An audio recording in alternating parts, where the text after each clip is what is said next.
Good morning, everybody. How are you? Happy Thursday. We made it to Thursday. It's a beautiful, beautiful day out where I live, and I hope the same for you. I hope you're doing well. I hope your families are doing well. Thank you so much for joining me today for a special edition of our usual live stream. You know that usually we have data science discussion and I take your questions and we talk about a variety of things. But as you also may know, on Thursdays, I've been bringing you special guests. Every day in August, we've had special guests, and today is no different. Today, we are joined by my good friend Lynn. She is an HR analytics specialist. She is a wealth of knowledge on a variety of topics in a variety of industries. So I'm really looking forward to hearing from her and hearing her experience and all of the different things that she's done throughout her career. And she's also here to take your questions. So I got to tell you guys, I am so impressed by the people that I've reached out to because I want to make them comfortable. I give them the option of doing video or live stream and they have all said no. I want to meet the people. I want to come out there. I want to take their questions live. So Lynn has graciously volunteered to, be here among you and be willing to listen to your thoughts, your concerns, and if there's some way that she can help you or give you some advice, she's going to be here for that. So really appreciate you guys being here. So I'm seeing the chat fill up, which is great. I'm seeing people on both Instagram and on YouTube.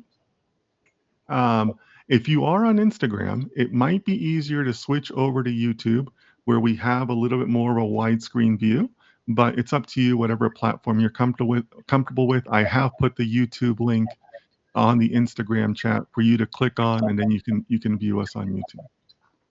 So guys, go ahead and fill up the chat with your questions. Or maybe you want to wait to hear a little bit more about Lynn so you can kind of think about the questions you want to ask.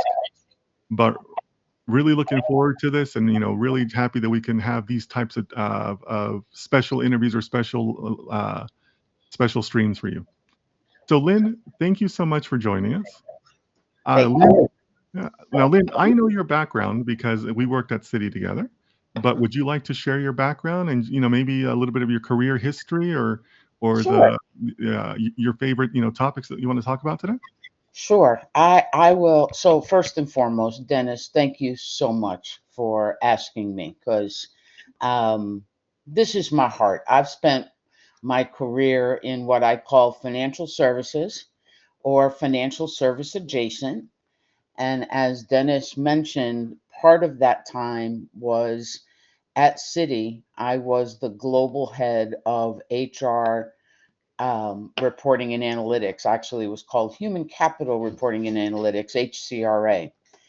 And in that role, now I have to tell you a backstory. So, in case any of you are wondering about how to break into data science, when Citi asked me to take on that global role, um, I had never run an analytics team, never. And so, candidly, I did it because one of the things I think that's helped me be successful is I'm okay to tell people I don't know something, and I'm very happy to ask a bunch of questions to educate myself. And so that's how I approached that role. I said, well, people are people, and if they're good people, they'll help get me onboarded, and we'll go from there. Hmm. But in the course of my career, I mean, I started in banking as a what was back in the day called a mortgage escrow analysis analyst. So basically, it was calculating the interest, what was going to be the escrow payments due on construction loans. And I was during a break from college. And when I went back to college, I wanted to keep working at the bank. And the only thing that was available to do in the evening back then was collections. And so I became a bill collector. So I was calling past due customers on their credit cards. Smiling and dialing, Huh? smiling and dialing. I don't know about the smiling part, but definitely dialing.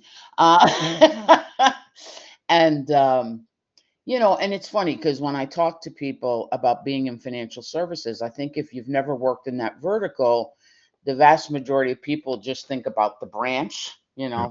the teller, or, they may think about the guys that do all the trading on Wall Street.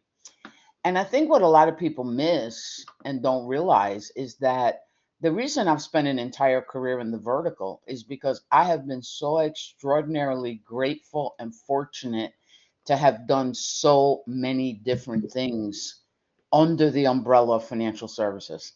So I was Hmm. a phone collector, then eventually ran collections. So I ran call centers. I had four big call centers.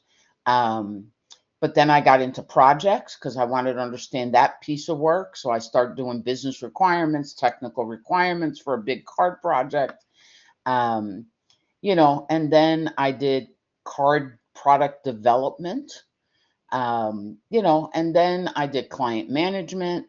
Then I went to go work for a software company, standing up a consulting practice to augment their software offerings. Well, Um, and when Dennis and I worked together, it was because at the time the CIO at Citi is a gentleman I had worked with at Bank of America. And he said to me, he goes, I need you to come over and help me with some things. Would you please come? I was like, okay. I love this guy. He's a great guy. I still am in touch with him. He's in Australia now. Um, and at the time, he brought me in because there was this burning question at Citi that a bunch of business units had bought their own software and bypassed tech. There was a concern how much there was. And Scott basically sent me on a investigation tour across the business units to figure out what tech was out there. And I came back and I said, "Oh yeah, they bought a lot of tech." And then he had issued, the bank issued. Dennis, you may remember this. They issued this business managed tech sure. mandate that all business managed tech had to be folded into tech. Right. And then I went from there. Um, so I've done a bunch. I've Sure. done a bunch. And and if I have any advice for any of you that are out there either trying to pursue a career in data scientists, I tell you, you're in the right place at the right time, Hmm. because there is no role that I ever took that there wasn't a data component to it. Sure. Because one of the things I've acquired over the years is my Six Sigma certification. Hmm. And in Six Sigma, it's all about measurement. And guess what? You need data to measure. Hmm. So Yeah. Love that. You hit on two things that kind of caught my ear. Um, you mentioned about being able to move into a leadership role, even though maybe you weren't technical yourself. And I have found that to be a trait of really good managers, where it's at the end of the day, it's still people. It's still this. It's still the planning. It's still the communication, the one-on-ones and things like that. So I really love that. And the second thing I think you hit on, that I think would be also important for our guests today, is that some of my guests are still looking for their first jobs, or early in their careers.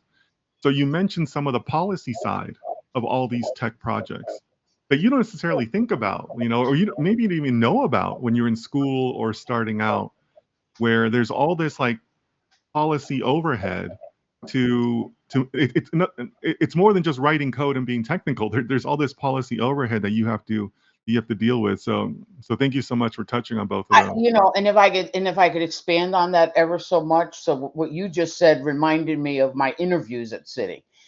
So mind you, I am not a technologist by anybody's stretch of the imagination. You don't want me anywhere near coding. You don't want me anywhere near any of that. And yet the CIO for Citi was sending my resume around. And I will never forget this as long as I live. I was interviewing with the gentleman who would be my first boss at Citi. And he's telling me about all these issues with the coders and the developers and da da da da. And I finally stopped him and I said, listen, I'm not sure what Scott's told you about me, but I am not a technologist by any stretch of the imagination. I've never done development. You don't want me anywhere near development. And at the risk of offending anybody, because I'm going to quote him directly, um, what he said to me and stayed with me forever. He said, Lynn, you're right. We have a lot of really, really smart coders and developers here. But what we don't have is leaders who understand how the business Yeah. Yeah. actually uses the technology For and can sure. call bullshit when they want something they don't need and we could solve a different way. Sure. And I remember just laughing and going, "Oh well, hell, I can do that all day." So Right, that's why right. I got the job at City. So, Yeah, I guess what I would say to people, and I do a lot of mentoring as a volunteer, and what I will say is that the more you get out of kind of that frontline individual contributor role, what I would tell all of your guests is that the further as you move along in your careers, the skills you obtain in every role become more and more transferable cross verticals, cross divisions in organizations. for sure. You know, so I think be mindful of that, because I think what people tend to think is that, oh, I started here, so this is now my path. And it might be. But what I would say to all of your guests, and again, this becomes a personal choice, I think be very mindful as you, especially as you're on the early days of your career, is really pay attention to the things that get you jazzed, that get you fired up, and figure out how you branch out to Hmm. experience and play with that more. Because Yeah, that's what really is going to give you the greatest options as you move along in your career. I mean, you heard my story. I started in operations, went to projects, hmm, went to card development, went, and it was a matter of just taking the steps that, and sometimes they're lateral steps, because you can't go from operations into project and then and be a PMO.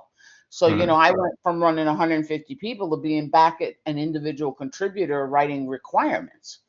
um, but give yourself permission to do that, because I think it's important to, you think you know what you want to do until you land accidentally or on purpose on something you discover A, you're really good at, Right, and B, you really love doing. right. And so Right. just keep that open mindset as you take on roles. I like that. So that sounds like great advice. So let's stay in that vein of thinking. I know that you've managed a lot of people throughout your career.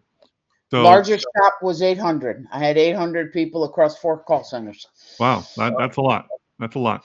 So if you think about your first year or your second year analyst, somebody very, very early on in their career, what are some of the better traits that you think that you associated with them? Or what are some of the traits that some of the people listening could help develop, if they're really looking to, make an impact their first or second year? What do you think, Lynn? Every leader is going to be different. So I'll give you what, and I'm going to apologize right now. I'm doing this from home. I have 2 dogs, and every now and again they will come up and want some attention. Um, when I look to hire anybody, a couple of my rules. I never look for what I call a mini me, because to me the best leaders are going to look at what they need on the team, which is Yeah, not more of them. I don't ever want yes men on my yeah, team. absolutely. Never. So my first bit of advice is you got to be courageous. Now, again, I'm not saying, show up hot and, burn a bunch of bridges, but what I look for in people is curiosity Hmm. and a courage to challenge the status quo.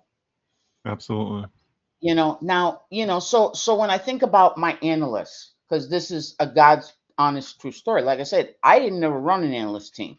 So my first couple of months was visiting my sites to even get to know my people. But as part of that, I just had very informal roundtables. So how do you like working here? Hmm. What's your favorite part of the job? Um, you kind of listen, being a leader means building trust. And I'm sorry, I will say this till my last breath in the professional world. Technology changes. There's always advancements in how you're going to work. For every company across every vertical, the true differentiator is its people. Hmm. That's the only thing that any company can ever claim, because only one company is going to have you working at it. So you are either a differentiator or you're not at your company, because there's only one of you. Hmm. And so the people are always the differentiator. So I always try to create an environment. So I think if you talk to anybody who's ever worked for me, they'll say, yeah, it's just pretty requiring. I'm very hard charging. I want results. But what they will also always tell you is, I'm very supportive and I am there to help them be successful. What I want in return is, don't just accept things because that's the way it's always been done. Be courageous and offer ideas. And I think particularly in the data space, this is huge. You Hmm. look at any company, they will tell you what their initiatives are. When I read these articles, one of the first things I always think about is, what data are they collecting to assess what they ought to be doing to fix XYZ? Hmm. And I would challenge anybody in that space to do the same. If you work for a company, you hear you hear what it is they're focused on. There's data that helps inform those things. And I think it behooves people in the data space to surface up those ideas. So Hmm. I'm always looking for intellectual curiosity. Yeah. I'm always looking for people with, the other thing I will say is emotional maturity, Hmm. because just because you may have a great idea, I may not have bandwidth to do it. So I don't want you to get offended or think I'm not listening. You have to set very tight priorities if you're going to get some things done. But I think it's always about being curious about why things happen the way they do, and being able to offer new ideas. Hmm. I love that. The people that just get me so excited is the ones that say, "Hey, do you ever think we could do this? What about this? Why aren't we Hmm. measuring that? Why aren't we got?" No, that's a great idea. Let's see. What do we have the data to do it? Is the data clean? Is it reliable? Blah blah blah. But yeah, let's go test it. Hmm. So Yeah, I love that. I love that. Uh, Curiosity is definitely important across the board, but it's extra important in data science where you have to ask questions. You have to ask a lot of questions. well, and especially, and here's the other piece I would say. I mean, that you cannot go a day without reading some article about artificial intelligence. Hmm. And the people who are not close enough to that, I actually had the fortune, at City, to play around with some AI and machine learning. Hmm. Um, it's a really great spot for folks in the data space to really add value, Sure. because artificial intelligence, is only as good as the inputs. And Hmm. so the inputs are data. And so, is the data pure? Is the data reliable? And is the data, because here's the trick with it, and I have an actual true story in when I ran HR analytics about the use of AI, and be careful, because even well-intentioned data can skew things in a way that you may not have expected. At Hmm. one time, when I was at City, we wanted, everybody recruiting's always getting slammed with resumes, and how do you, I mean, and this is no lie. I mean, anybody in the job market, uh, you might have a posting and a recruiter might get 1,200 applications for Sure. one job. And I am not exaggerating. I was on a call yesterday and the recruiter was telling me this. And it's like, how do you pour through it? Well, so like most companies, they use artificial intelligence to start to sort through, to hopefully cull the best of the resumes based on the role. And so we had played with that at City. And at one point, we said, well, we were going to come up with a bunch of keywords. And without thinking about this thing called unconscious bias or what it would do to the outcome, Yeah. one of the keywords was captain. Fairly innocuous word. You wouldn't think anything. Turns out it skewed all the resumes male, Hmm. because when you go back and look at the why of that, boys are captains of the football team. Hmm.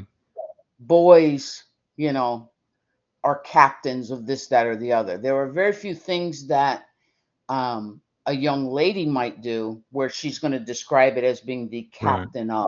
Right. So there was a perfect real life example of, nobody was being malicious. There was no, malevolence there. It was trying to identify good keywords, but it's also the example of how you really have to challenge and talk through using certain data and how is it going to skew your results? I love that story. That's a great example, great illustration. Thank you for that, Lynn. It's a real life. Yeah, It was, sure, you know. sure. So if you're joining us on Instagram or on YouTube, thanks so much for being here. We have Lynn as our special guest today. She is a wealth of information across multiple industries. I don't want to say just HR analytics anymore because she obviously has a lot of experience. So go ahead and keep on putting your questions in the chat. Lynn and I are going to go for a few more minutes and then we'll come back to your questions. So go ahead and start filling up that chat with your questions. But Lynn, let's take just a little bit of a step back here because I love where this conversation is going. So a lot of my followers may not even know that these specialized analytics fields exist, like real estate analytics or HR analytics or internal audit analytics. So help us out here. Give us your elevator pitch on HR analytics. What is that? What is like that quick elevator pitch on? Hey Lynn, what's HR analytics? So HR analytics, and I can only quite frankly speak to in financial services, but I suspect it's not dissimilar in other verticals. When you run HR analytics for a firm, it's the things you probably think about. You're measuring, you're basically reporting out, number of new hires, number of voluntary attrition, number of involuntary attrition, fancy language for got fired. Um, it's those kind of just the running of the business, because every head count has a dollar association. So you always, and so you want to know, what's the attrition rate for a business, because attrition, new hire acquisition is expensive. So you track everything from that basic butts and seats in a shop, how many people leave, your cost for acquisition, because there is a cost to acquire new employees. Sure. Um, and that's sort of the surface stuff that you can just kind of push as a canned report, because it helps a business unit understand their salary costs. What most people don't realize is that the highest number on any leader's P&L is their human cost. Right. It's not tech, People, sure. it's not buildings, it's the salary line. Hmm. So that's what we do in HR. Now, that's kind of table stakes. What I strove to do in the 3 years I ran HR analytics for Citi was, what else could we do? So Hmm. now you take it down. Bigger organizations will always have, and of course, it's made the news again in recent weeks, they will have DEI initiatives. Hmm. So then you start looking, and I remember this was one that was pretty important to Citi. What are your diversity metrics?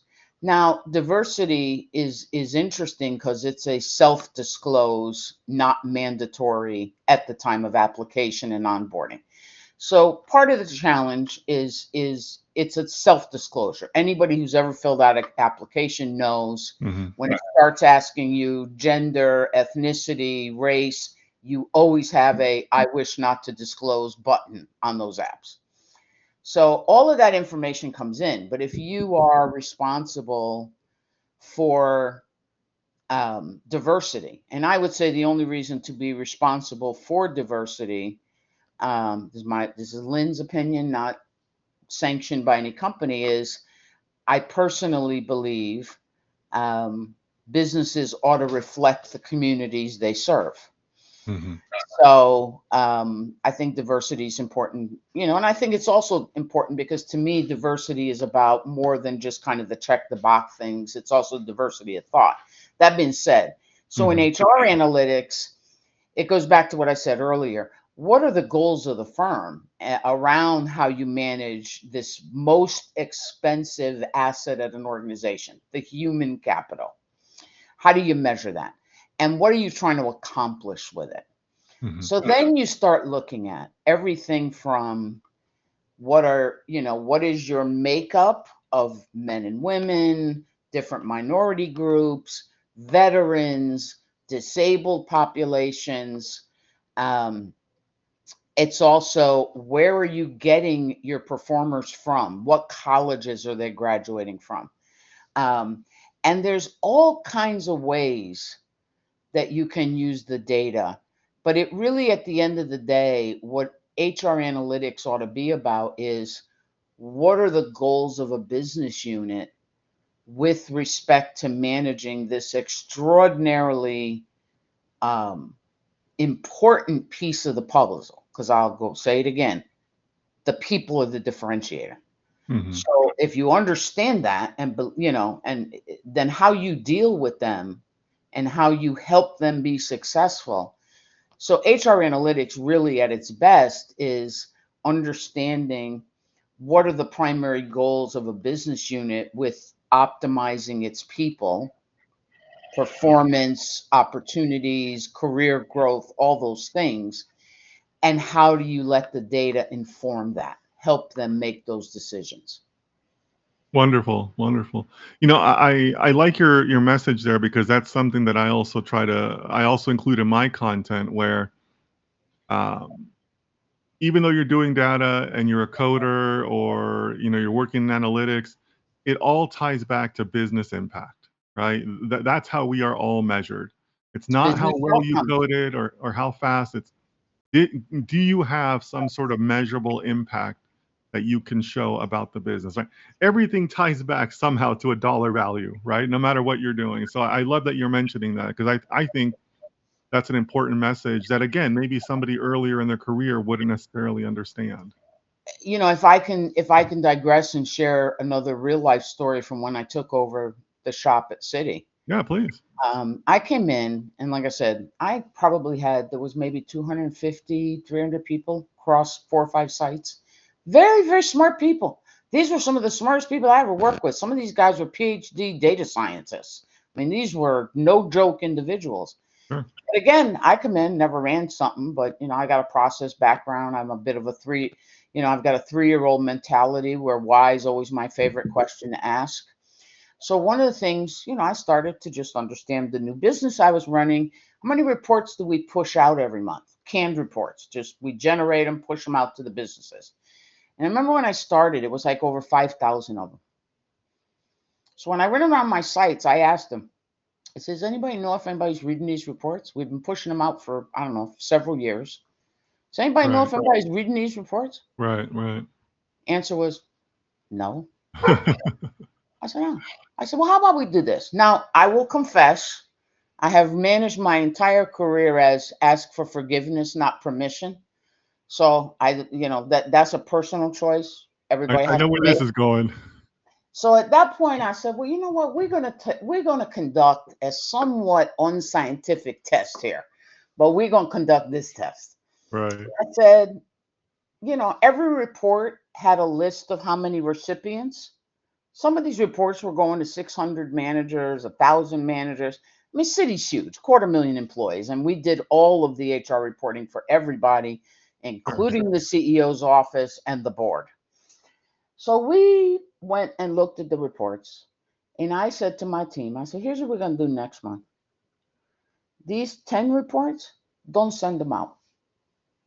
Don't send them.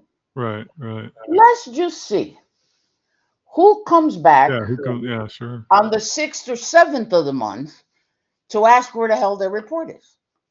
Well, as you might imagine, nobody. Right. So there was my first data point. Maybe these reports are not adding the value we think they're adding. Right. Right. That we're spending hours producing every month. So then my second unscientific test. Now we're going to do this a different way. Let's send out these reports, only encrypt them with a password. Right. And let's see how many people come back and ask for the password. Because Right. we're gonna not include the password in the you know so we did that same thing. So some of these reports that had thousands of recipients, maybe 2 people came back and said, hey, didn't get the password. Right. On the basis of those 2 unscientific tests, we've revamped the entire canned report suite, and we eventually got it down from over 5,000 reports down to under 2,500 reports. Nice. Half. Now, what was cool about that for my guys, I didn't cut nobody for doing that. I mean, that was a huge productivity shift.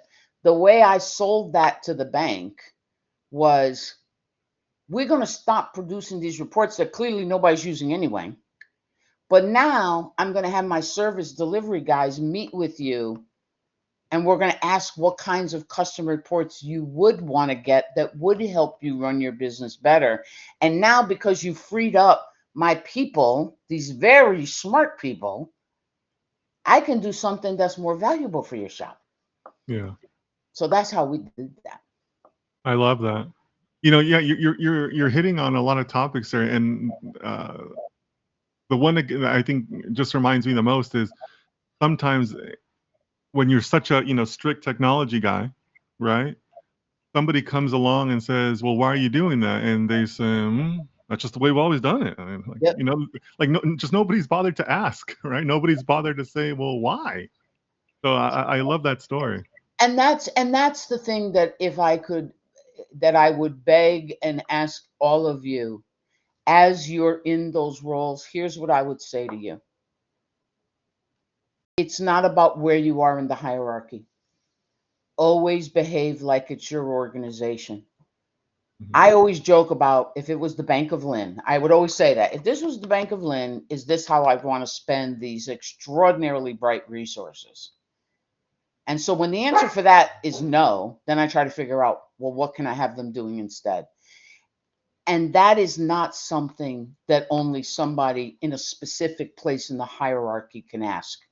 If Mhm. you're doing something in a role, you gotta find a way and a time to pick your head up to understand I'm doing Right. this. Why am I doing this? Is it really having the intended impact on the business? And at least ask the question. Mhm. Yeah. Yeah. Very important. Love that, Lynn. So guys, feel free to keep on filling up the chat with questions. I'm already seeing a couple there. So Lynn, I want to start going on these questions. Um, but Perfect. be, but before we do that, help us out here. How can people find you? How can we support you? How can people stay in touch with you? So y'all are gonna laugh. The easiest way to find me professionally is on LinkedIn. Just look up Lynn Labrador. Yes, Labrador is is not a suit. That is my actual last name. It It's is not a a stage name. no, it is not. It's a less common Latino last name. It's in Spanish Labrador, but in English Labrador, like the dog. And yes, for those that are curious, one of my dogs is a lab. But you can find me on LinkedIn, Lynn Lynne Labrador. Okay, great, guys. So if you want to stay in touch with Lynn or you want to support her, Lynn Labrador is you can find her on LinkedIn. That's the primary contact way. All right, Lynn. So let's start looking at some of these questions, and feel free to if you're listening to us, feel free to add your question either on Instagram or on YouTube. But Rohan is asking, how does HR analytics help with overall HR policy? How does it add value to process compared to a pre-analytics era? I think thank you, Rohan. That's a great question. I again, because of my Six Sigma background, I often wonder, you can't, I guess the easiest way to answer it is there's an old saying in business. People don't do what you expect, they do what you inspect.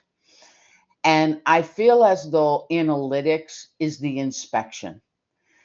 So many organizations will tout, oh, we're trying to hire veterans. Oh, we are committed to the LGBTQ community. Oh, we're committed to this, that, and the other. But without the analytics, it's lovely press release. What analytics does, what HR analytics does, is it actually informs where you're getting it right, where you're getting it wrong. Now, analytics is only Mhm. part of the question, because the other thing I get on my high horse about is you should be asking anytime somebody's asking you to do a dashboard, because dashboards end up being kind of the fallback of give me this dashboard that shows me this, whether it's in Tableau or some other program. The question you should be asking is, if you've been asked to do that work, is this dashboard going to drive a decision?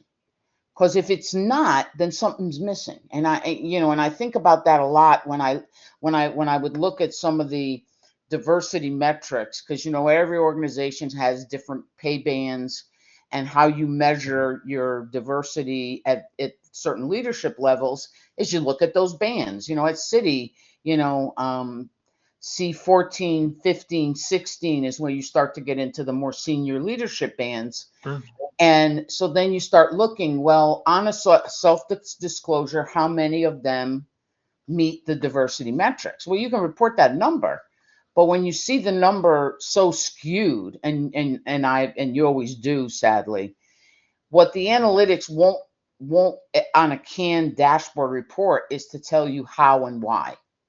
So what I always tell people is a dashboard may be the starting point, but as a leader, you still got to dig under that, because what you're not going to have visibility to, at least not yet, is what programs are in play that would move those things. So your question around how does the numbers drive process? Well, I'll give you a real life story. So if at one time when I was at Bank of America, I was the co-chair for our diversity council. And at the same time, like every other organization, we looked at our numbers and we said, Jesus Christ, at the front line, in some markets, we were over diverse. I mean, we had 65% diversity, but you saw a marked flip when you got to what was called the B4 level, which was department head. So, B4, B3, B2, B1, those are your exec levels. And there was a literal flip where now all of a sudden it was 20% minority, 80% non. And we said, okay, that's great. What's going on? So then we went back and got some more data to look at the performance reviews, the performance evaluations of those people. Mhm. Didn't seem to be any stark difference there. So then we dug deeper, and then this gets to Rohan's question. How did we change process? We instituted a formal high potential program for minorities that mandated any high performer in a marginalized group had to be assigned XYZ mentor for the next 2 years. So the reporting and the analytics of that reporting drove policy and drove the process, because the numbers are great, but you don't do anything with them. We've all been victim at some company, and for those of you that haven't started, you will be, of the annual VOE survey. I watched this happen at Citi. You do this annual Voice of Employee survey. One of the lowest scoring questions was, do you think anything's going to change as a result of the survey? And the answer got worse and worse year in and year out, because you get all this data, you don't do anything with it. People, and then what we watched happen was participation in the survey started to drop. So it starts with, no, we don't think anything's going to change. Then they just stop doing the damn thing. So analytics is very powerful, but there have to be people who take the numbers and start to get at root cause of what may be dry, and testing some different things. So Rohan, I hope that answers that question a little bit, but it's a very powerful place to point people in the right direction of the things they can do. Okay. Well, thank you for that. So our next question is from Patrick. I just graduated with my PhD in physics, where I did a lot of data science work. I don't have any job experience. I've had good interviews, but other candidates are chosen. Any advice to stand out? What I would say to listen, I feel your pain. So at the risk of TMI, I myself have been looking for my next gig for the last 2 months. So I'm living what you're going through. And I think it's, I'm not going to give you doom and gloom. What I'm going to tell you is you only need one job. And on any given day, there's thousands out there. You just got to make that connection. Here's a couple bits of advice that I'm using that's helping open doors. I think it's important, even in school, while you say you have no job experience, I'm betting in the course of getting a PhD, God bless you, you're way smarter than I am. I only have a bachelor's. You probably participated in different projects or things where you had to solve things. And I think on your resume, you need to call those out, because I think one of the concerns for a lot of recruiters is, and I will say this as somebody who's hired hundreds and hundreds of people, I think, what the schools don't always do such a great job of is helping graduates understand how to translate the work they did academically into how you will apply that in a real workspace. Hmm. Sure. And so that would be my advice. Think through some of the challenges, some of the projects you did through the course of your learning, because those will have applicability to how you could add value in an organization. And Patrick, again, I'm on LinkedIn. If you want to have a one-off, I'm happy to have that with you. Because I feel your pain. It's a tough market, but then again, just keep the faith. I know that sounds easy. You just got to make some connections. The other bit of advice I would give you, um, I don't know how active you are on LinkedIn, but for whatever the role is you're applying to, do a search. This is something you can do on LinkedIn that I don't know everybody knows about. But in LinkedIn, most people go in and do a search for a person or a company.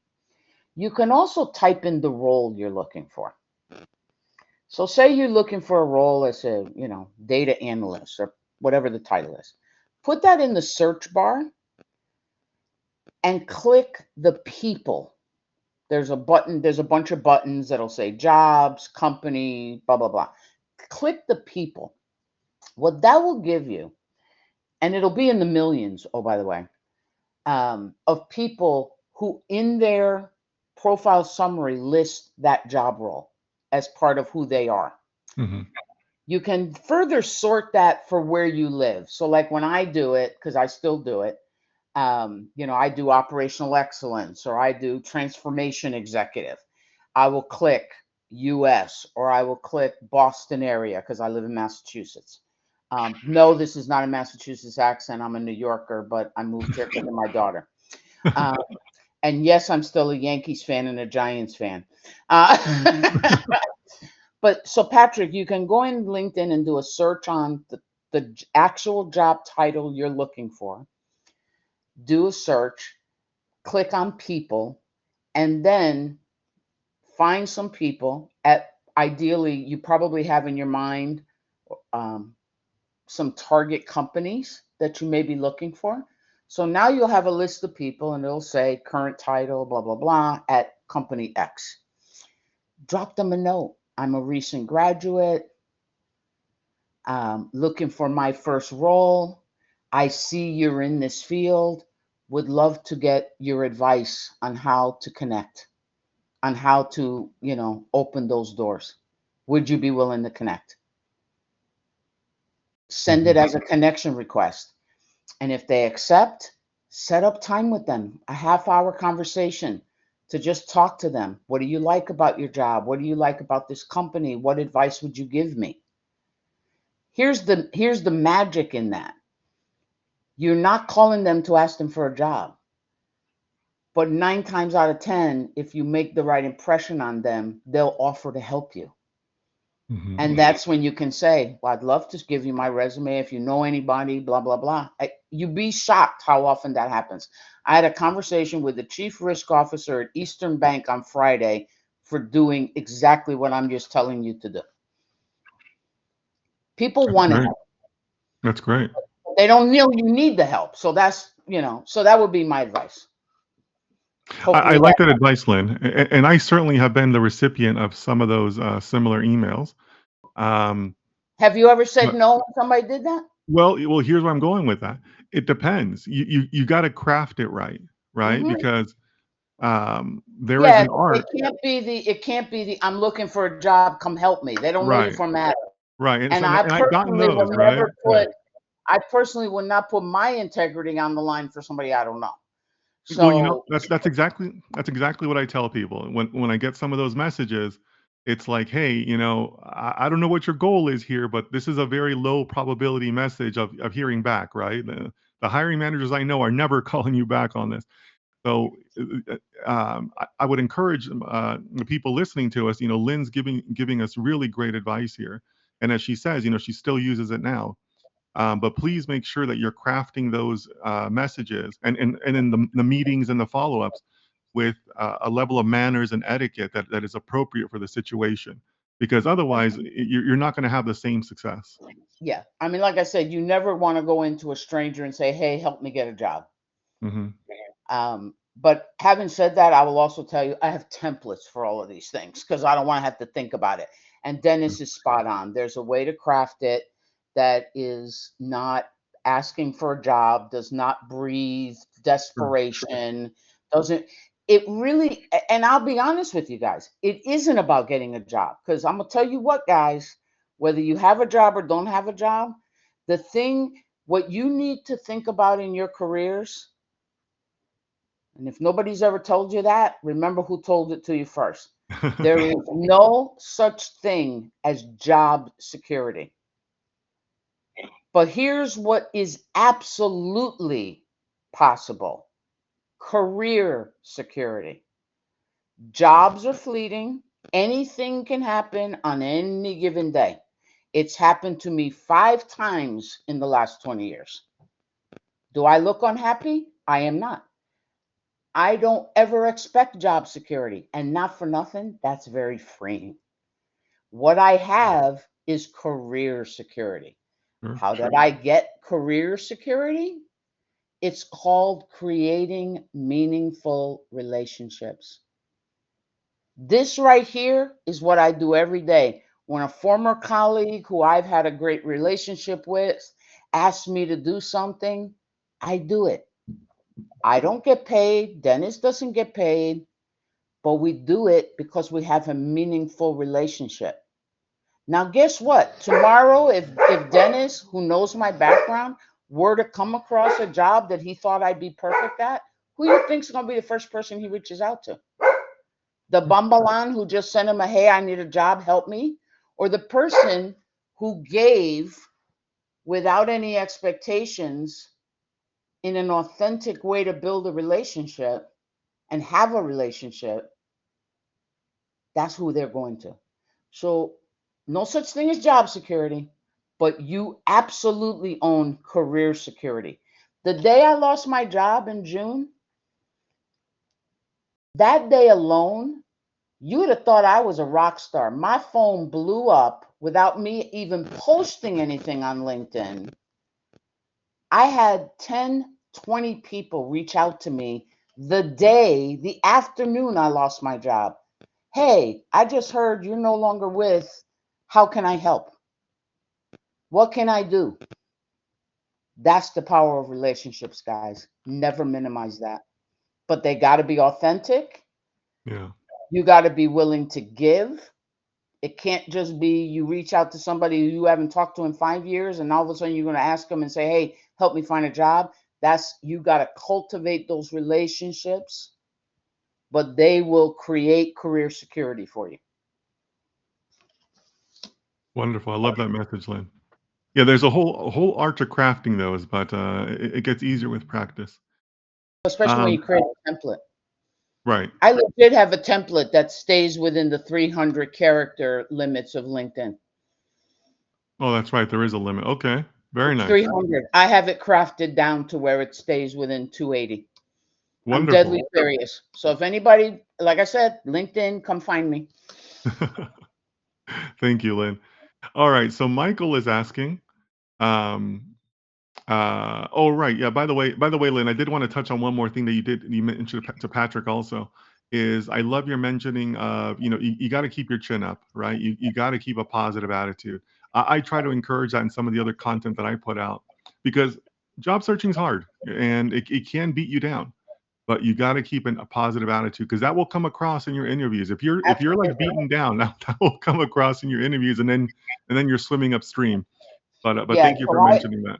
So I have an acronym that I would tell everybody to write down, and I'm gonna tell you what they are and Okay. what you need to do. So write down CT as in Tom, FAR. CTFAR. C is circumstance. C is empirical facts. You don't have a job, you want a job. That's a fact. They're not, but everything down from that is in your head. The first thing is thoughts. Are you having positive thoughts, negative thoughts? Hmm. Oh, I got a bunch of leads. I just need one job. I'm good, blah, blah, blah. Right. Thoughts. Or, oh, I'm never going to find a job. Right. Oh, you read LinkedIn, it's so negative. Nobody's, the job Right. market is insane. Those are thoughts. Yeah. Those are not facts. Yeah. That's thoughts. The next thing that drives feelings. You can feel defeated, feel worthless, or you can be pumped up. I am Mm. one phone call away from getting my dream job. There you That's go. all it's, you know what I'm saying? It's feelings. What thoughts and feelings do is drive your actions or inaction. Hmm. Because when you're feeling positive, your tone, you're gonna, you know what? Lynn is right. I'm gonna do that search. I'm gonna send out some notes. I'm gonna try and make some little bit. Or if you're feeling, oh, there's no point, I'm gonna go back in bed. I'm gonna watch Right. Netflix. I'm gonna, Right. and those actions, by the way, is what's gonna drive your results. Love it. Yeah. Okay. So Yeah. never get a thought or a feeling confused with facts. Yeah. And the other bit of advice, don't let nobody else's thoughts get into your thought line. Because You know, you're Lynn. talking to some people that are so negative that you're going to be like, oh, dear Lord, that's 5 minutes of my life I'm never going to get back. Yeah. Don't let those thoughts get into your thought line. You know, Lynn, I want to build on that because you're Yeah. reminding me of something that we talked on my stream. I think just last week or within the last 2 weeks, where because of social media and particularly data science, you hear people saying, "Oh, the interviews are so hard. Oh, the field is oversaturated. Oh," but those are the people that bombed the interviews. So why do you want to be Well, taking advice from and them? oh, by the way, just by listening to them, you can tell they have negative thoughts. So how are they Exactly. going? How are they Exa- approaching what they're doing? Well, that's exactly what I said. Well, how do you know that person's not an idiot? How do you know they didn't prepare for the interview? How do you know that you can't prepare better than that person? That's So why I say yeah, never I hear let you on that. somebody else's thoughts go into your Exactly. thought line. Exactly. Yeah, That's them. That's a yeah, them problem, not a yeah, you problem. yeah, yeah. And like I said, I'm tying it back to the audience here because it happens so much in the data science, data engineering, all It those jobs. happens everywhere. Right. Right. Happens everywhere. Yeah. So what I tell them also too is sometimes these trending things start on Instagram or whatever about how the interviews are hard or what the interviews are asking, and then I always say, well, what research did you do to verify that? Did you verify that for yourself? Because if you didn't, then you're It's just a thought. It's not a right, fact until you can verify it. right, and And then what and I then you're always driving say, yourself crazy. would that comment stand up in a court of law? Because if the answer is no, don't incorporate it. Right, Don't incorporate it. And right, this maybe sound really way off the reservation. I'm gonna tell you what, guys. You get what you put out. I have not drawn a true. paycheck for 2 months. Do I strike you as somebody who looks unhappy or no? I'm very encouraged because when the right job shows up, it's going to be mine. I have no doubt. And in the meantime, I'm going to just keep helping other people, doing what I can to put positive energy in the universe because Yep. that's what's going to come back. That's all I can do. There's the pieces you control. You don't control what anybody else thinks. You don't control what anybody else does, but you 100% control your thoughts and feelings and what you do. Love it. Great message, Lynn. Thank you so much for that. So let me keep on moving on here because there's a few more questions. Michael asks, what tools and technologies are you currently using for HR analytics as someone with a tech background? How do you decide which new tools to adopt, and how do they integrate with existing HR systems? Oh, you just said the magic, painful word.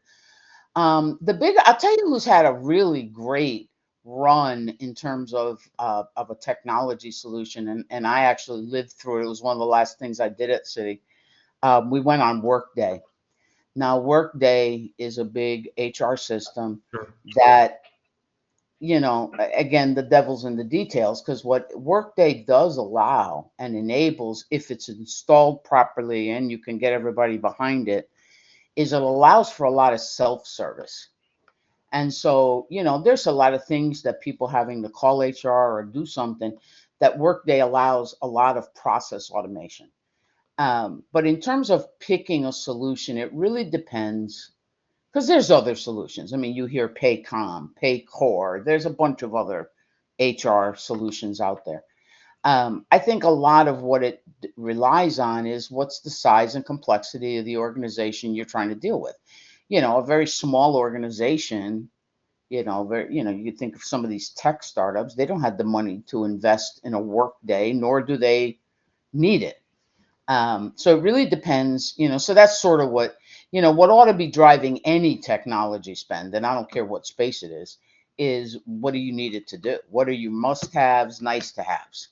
I've done a bunch of these across a lot of different parts of a bank in terms of buying platforms. But you said the magic ugly word, and it's the one that I think gets, and it's quite frankly how I've earned my living over the last several years. It's the integration, because what a lot of organizations tend to do is they have a need that their current solution isn't fulfilling. They buy another solution, bolt it onto that one, and then they keep going. And that's all well and good, but over the course of time, you end up with a spaghetti ball. And where that chicken, this is an old saying, where that chicken is coming to roost now is at a much higher level, is as now everybody's trying to get to the cloud. So there's cloud enabled, there's cloud, native. And while you'll hear people talk about those as interchangeable terms, they're very different. A cloud native solution means that its architecture is built in such a way that it can take advantage of all of those cloud microservices that become available. You'll hear companies talk about software as a service, cloud native software as a service, where you're either pay, you're charged monthly rather than a license. You basically, the liability for keeping the program running sits with the vendor. You get charged based on number of active accounts or number of seats, number of current users, all of those things. The biggest trick in most organizations is sorting through the integration point. Now, I'm a big fan of API, if API is done properly, because it's easy. But not everybody can do that, because I think we're in sort of that depending on the maturity, and you'd be surprised at how immature even some very large, well-established organizations are. Sure. Uh, there are some things where you may have to do an integration with one of your essential third parties that sends you an XML file, a flat file. So Hmm. you really, so integration becomes very, very tricky depending on how many tentacles out from that solution you've got to have a bi-directional feed with. So integration becomes a nightmare. It just does. Absolutely. Because and I have gone into organizations and said, well, why do you still have this software? This software is there. One of the things I always look for is, are there opportunities to sunset software? Because what ends up happening is you'll buy a piece of software to augment something, but it also does some other things. And so then you start having redundancy, only nobody does anything to sunset the tech. And so you end up with this bowl of crap that, and it's a death by a thousand cuts, because all of this stuff, gets charged and charged back and whatever. And it's hard to keep track of all the costs. I remember one time, one of the things I got asked to do at Citi when I was in global ops and tech was, can somebody please tell me how much fraud prevention costs this organization? And Citi, mind you, has a system that actually tracks every software that's been bought, what version, what country, blah, blah, blah. So you start there, but then you go and figure out what else have they bought that maybe isn't in this system, because humans don't always enter things. I remember going to the head of tech and told him I stopped counting at $1 billion a year we were spending. And that's Wow. everything from um, fraud detection, AML, all of the, all of it. It's an outrageous sum of money if somebody takes the time to cost it out. And Sure. the bigger and older the organization, the more of it there is. Yeah. Yeah, I definitely appreciate your points on integration, because coming back to what you said earlier, that's not really something that you would understand making the shift from school to a company. The way I've illustrated that, bringing it back to data science, is that as a when you're in school, the data is just given to you and it's all nice and neat and ready to go. Right. You don't have to But make sure it's clean. You don't have to make, yeah. right. Right. But when you get into the corporate world, it's you got to pull it from a PDF that's emailed to somebody else's inbox, in another country, and you got to bring that data. It's all of Oh, those and pain points. and let's not forget, some countries don't let their data leave the Sure, country. When sure. GDPR came into being, my Budapest team only could do the reporting for the German market because Yeah, that data couldn't sit in Florida right. because of GDPR. Can I give a real life story about the power of integration and data and the Yeah, difference please. between what you learn in a classroom? Because I remember one of the things you wanted me to talk about was a tough situation. Yeah. So let me give you a real life tough situation and the power and problems with data integration and all this good stuff. So as I said, my team was responsible for all the HR reporting. So when I was doing my roundtables, now I made it my business to do a weekly one-on-one with each of my directs, and then every other month touch base with even my first line data analysts at the sites.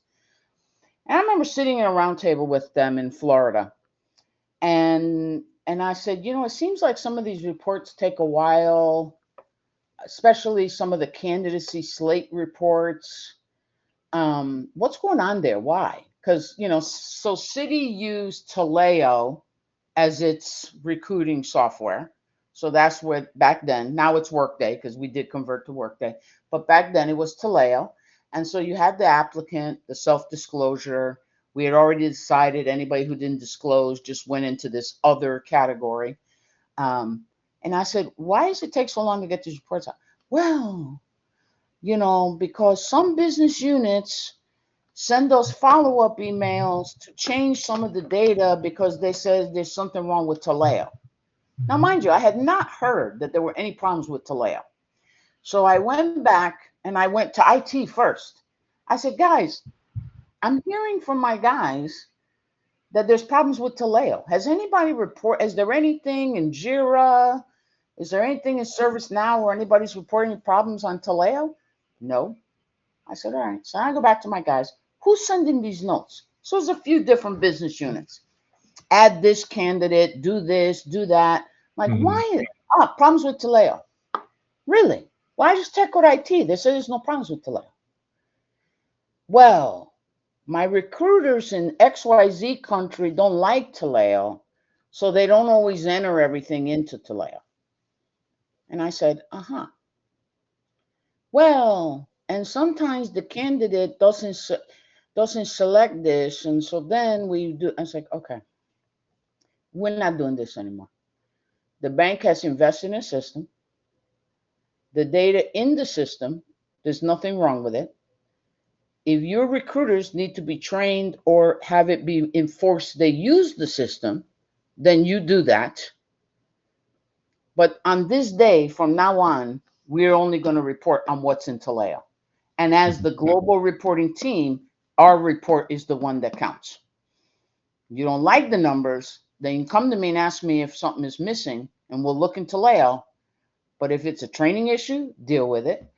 If it's a whatever, my favorite email in that whole nightmare, because this turned into a big bureaucratic thing, I had to say to my guys, I'm going to be the bad guy. So the next email you get, tell them that you were told that you no longer could massage data, copy me, and tell them if they had any questions to come to me directly. Because I did not want my guys to get the blowback. They were not getting paid enough for that noise and the bureaucracy at Citi. So the one that I threatened to go to our CEO with, because there is no shame in my game, I got an email that got forwarded to me with the sorry, but we're not doing that. Was one of the people in one of the groups wanted us to change the candidate slate reporting and change a candidate that was applying for a very senior role as from being white female or undisclosed to Latina because her first name was Maria. I Wow. stuff you can't make up, guys.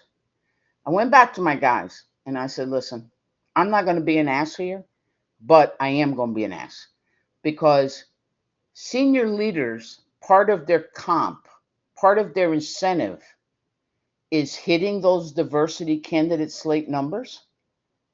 And what I said to my guys was, if we're massaging reports like this, and we know that those numbers ultimately have an impact on incentive, that, in my view, is no different than stealing from the teller drawer.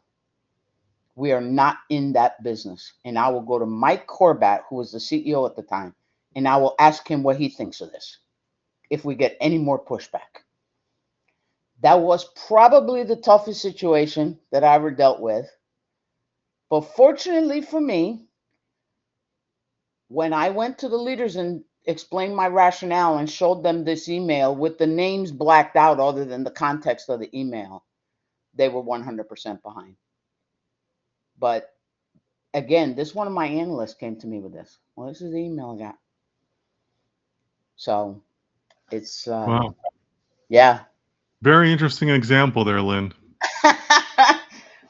Yeah, I remember my reaction to the change it to Latina because her first name was Maria. I'm like, they never heard of Maria Schreiber? This is, I'm not sure how that's a, yeah, Uh, we are past an hour. Are you okay to continue, Lynn? I am. Okay. So Rahul asks, what are the metrics you consider in an HR analytics report? Now, that's probably a really broad question, right? Because I'm sure you've had a lot of reports and whatnot. But maybe could you just give us your favorite example of some of the metrics that are out there, or maybe metrics that people wouldn't expect that are being collected by HR? Maybe like an unexpected metric? I think one of the ones that kind of made me giggle, which was somewhat ironic, was at one, one of the things that we used to track was the campus hires, what schools. Hmm. And City had a, real focus on hiring from what they called, the platinum schools. So these are the usual suspects. This is the Ivy League, whatever. Now, mind you, I should caveat this by saying I actually went to Yale. So this is not me poo-pooing the Ivy League. I'm a very happy, proud Yale alum. But it just sort of struck me because I thought, really? I went to this school. These people are, at the end of the day, whatever. So I Sure. asked, again, I'm great at asking the 3-year-old question. We're so maniacally tracking campus recruiting. That's lovely. Has anybody gone back on the hires and taken a look at the performance rating distribution of those folks that came out of these platinum schools compared to everybody else? Guess what? Performance metrics were the actual performance review metrics were no different. There was no statistical difference on the whole, whether somebody came out of Harvard or came out of, I don't know, pick another school. And I always find that stuff fascinating. So it goes back to what I know I'm probably a broken record. There's, there's an old saying that statistics don't lie, but liars use statistics. I think, I think there always is an opportunity to go one level further. There's always another question that maybe should be asked. I love that. Speaks to the curiosity again. Thank you for that. So Ahab's asking a great question here. Oh God, hopefully I have a Um, great answer. Coming up with a unique project subject that is also relevant for a role is a challenge. What are some things that stand out to you in the project section when scanning through hundreds of applications? I'm big on the headline. I want to know, how do you see yourself? Because I think a resume Hmm. should always be your story. So if you don't feel good about it, keep messing with it until you do. So Hmm. like if you look at my LinkedIn profile, it says problem solver, aka getting stuff done expert.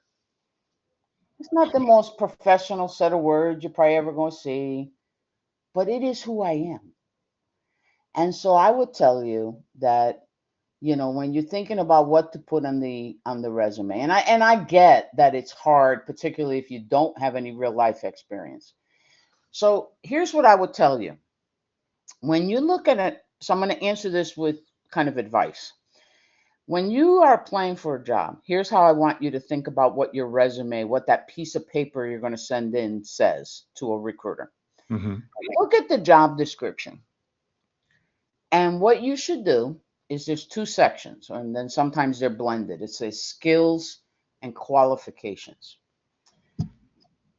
Every one of those qualifications, turn it into a question that something you did in the past answers.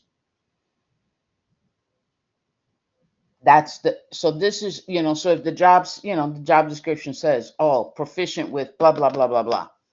Okay, what have you done in your learning, or what actions are you doing right now that address that? Turn every skill or qualification into an interview question, and what does your resume say to answer that? That's how you get a hiring manager's attention. All right, let me say that again, because I think you're hitting an important point. Turn every skill and qualification In the job into a description. into an interview answer, I think you said. Yep. Okay, interesting. Very interesting. That's a good tip, guys. I hope you guys are writing that one down. That sounds like a good tip. I've been at this a while, Dennis. Yeah, appreciate that. All right, so Michael, Michael, is that a repeat question? I think it's a different question. So Michael is asking, how do you ensure that HR analytics initiatives are aligned with the company's overall business strategy? Can you provide an example of a business decision that was significantly influenced by insights or influenced by HR analytics? Like I said, the one I would go back to is the B of A example. When I was the co-chair for Diversity Council, Okay. we had looked, and it was like we started with okay, what's the spread between B1 and B9, which B of A did a really great job of flattening the org back then. And so we only had 9 pay bands. So it was, so B9 is your entry level, B1 was the CEO and his directs. And so we started with real simple, what's the distribution?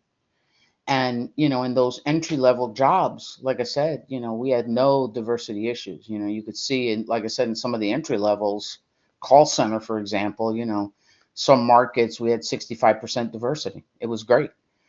Where it flipped was once you got to B4, which at B of A was department head. And then it just kind of, and when you got to the first 3 bands, B1, 2, 3, I mean, the numbers were so few, you could almost guess who the people were in the role because it was so few. So we started there. That was HR analytics, basic, nothing major.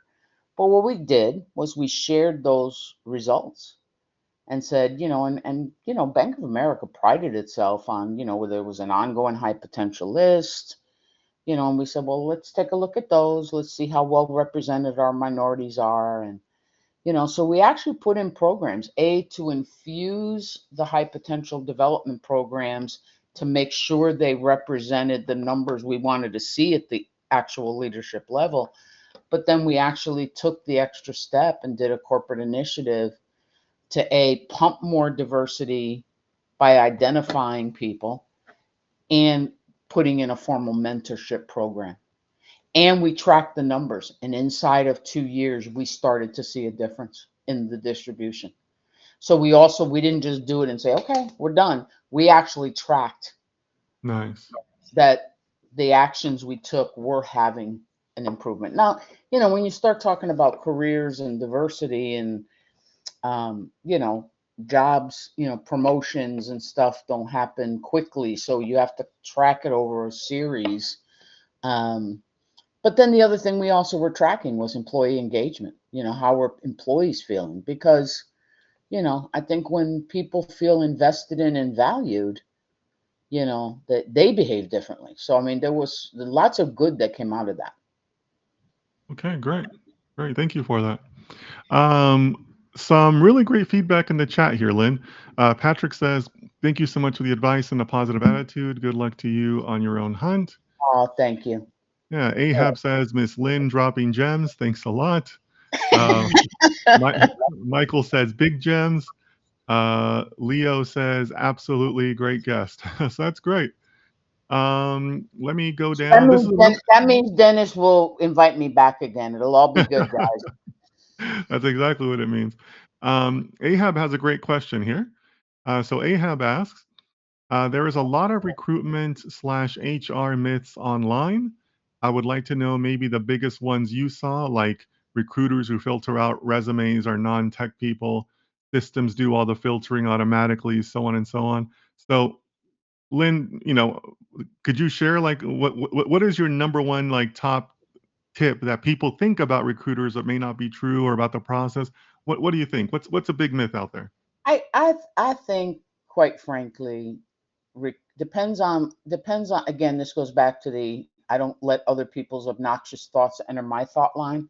But I've heard it all. I mean, if you go on LinkedIn, based on some of the posts, which, oh, by the way, I don't care how crappy you personally feel about your recruiting process you may be living. Can I just give you some advice? Please don't post any of that crap. I don't care. I don't care if you're ready to kill a recruiter. Please don't post that on LinkedIn. That stuff lives forever. Yeah, And not for nothing, most recruiters are going to go look at your LinkedIn profile yeah, first for sure. if you have one. So that's my first bit of advice. Don't put that crap out there. That does not do any favors. You want to have that conversation, go to the bar, go have that conversation with your friends. I- don't put that stuff in a network, in a platform that is designed for professional networking. That's number one. Sure. I've seen and heard all the myths. I don't know, quite frankly, how many of them are true or not true. Here's the one, my own personal thing that I won't ever do. You'll see on LinkedIn a lot of times it'll say, "Oh, jobs suggested for you," whatever, because you can fill them and you can click an apply button. I have never done that. If a job is available, I go right to that company site because the one thing I have personally experienced is there was a job that I thought was perfect for me. I hit the apply and then I never heard anything back. I didn't get the rejection email. I didn't get nothing. Yeah. Now, fortunately for me, I had a connection, a very senior connection at the organization, and I said, "This really doesn't sound like something you guys would do." Turns out the job wasn't real. Yeah. It was, and so I would say this: I don't care how imperfect the role seems. Um, go to the company site, their career site. Do not apply through any of the job boards because you Hmm. have no way of knowing how old they are, how real they are. Yeah, for sure. So my bit of advice would go straight to the company site. Yeah. Yeah, to your point, Lynn, is I'm also finding that there's a lot more fraud this time around. I have run into so many fraudulent postings, and then or you send your resume and they come like a WhatsApp message reaches you asking for information, and it's just like I've this gotten is those not right. too, and I just immediately block those. All of a Yeah, sudden, you get a yeah. text message out of the Right, blue right, from a Gmail account saying, "Oh, we have this job. You could start immediately, making $1,000 a right, day. Go to this WhatsApp." No, just delete, delete, right. delete. Yeah, yeah.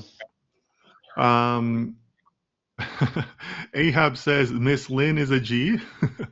um, this this is amazing. Thanks a lot. I actually wrote it down on paper. I think he's referring to the how you mentioned about take your skills and turn them into an interview answer. Um, Leo said, as a New Yorker, I'm in love with her New York attitude and facing obstacles in life. And Joseph says, love all the valuable advice. That's great feedback, Lynn. Thank you, guys. Yeah. In case you So, Lynn, can't tell, this is like my favorite thing. I've always said, my personal story is I'm a Puerto Rican kid that grew up in the projects. My father came to this country in the 50s with a fourth grade education. So growing up, lots of rice and beans, lots of poor days, no toys. And my father always said, listen, because we're poor, because we're Puerto Rican, you're probably going to have to work twice as hard just to be seen equal. Sure. And then the next thing out of his mouth was, I'm not raising any victims. Yeah. If you ever want those things to change, you have to have a seat at the table. And when you get that seat at the table, don't you ever forget where you came from and help others. And I lost my dad over 40 years ago. And this is how I honored that message.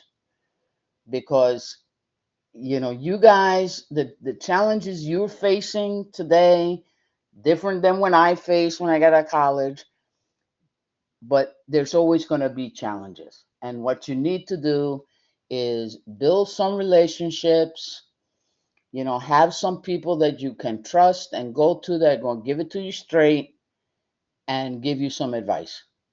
And I hope you will see me as that resource. There's no shame in my game. The last young lady I mentored was a young lady growing up in the projects in the Bronx. She came here from Dominican Republic. I am happy to report she just graduated with her master's degree at the University of Albany. And I That's call her one of awesome. my extra children. That's So, awesome. yeah. Well, thank you so much, Lynn. So remind us where we can find you again, Lynn. What's the best way to reach out to you?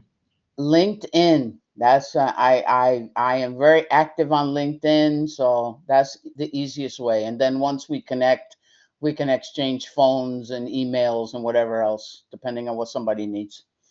Okay, guys. So that's Lynne Labrador. You can Yeah, find all her on one word. LinkedIn. Yeah. You can find her on LinkedIn. So it seems like Lynn, you sound very open to people reaching out to you. Of So if course. somebody in the chat wants to do I that, love people. My daughter teases me that I would talk to a tree if I thought it would talk back. So that's a good one. I haven't heard that one. That's a good one. that's what my daughter said. So Lynn, thank you so much for your time. You've been really generous with your time. Really appreciate that you're willing to do this live and come out and talk to us in real time. So really, again, just thank you so much for doing this. Thank you. Best All of right. luck, everybody. Well, you're going to do great.